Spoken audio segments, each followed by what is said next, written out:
Griz about to hit the road to Omaha to take on Creighton, a team on a 3-game winning streak right now. We catch up with assistant coach Jay Flores. Coach, some time off. You guys went through the grind, 5 games, 10 days to start the year. What was most beneficial about having this layoff before you retake the court? I think any time that you have such a long season in general, but with so many games in that short amount of time, your body needs rest, right? Like, this is a marathon, it's not a sprint. So for the guys to be able to go home and kind of have, 1, time to rest their bodies, but 2, to rest their mind and just be with family and kind of hang out, I think is a huge, huge benefit for us as a staff and for them, because then they come back after the break and they're a little bit more refreshed, a little bit more energetic when they get in the gym.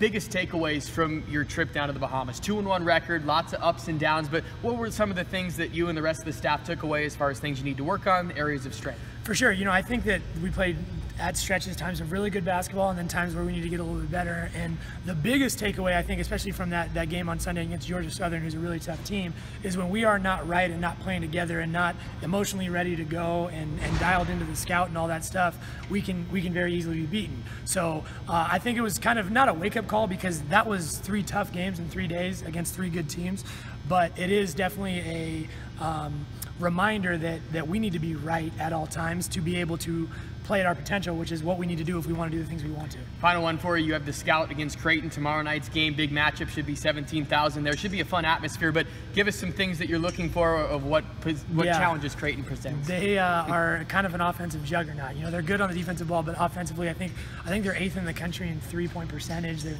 as a team, they shoot 46%.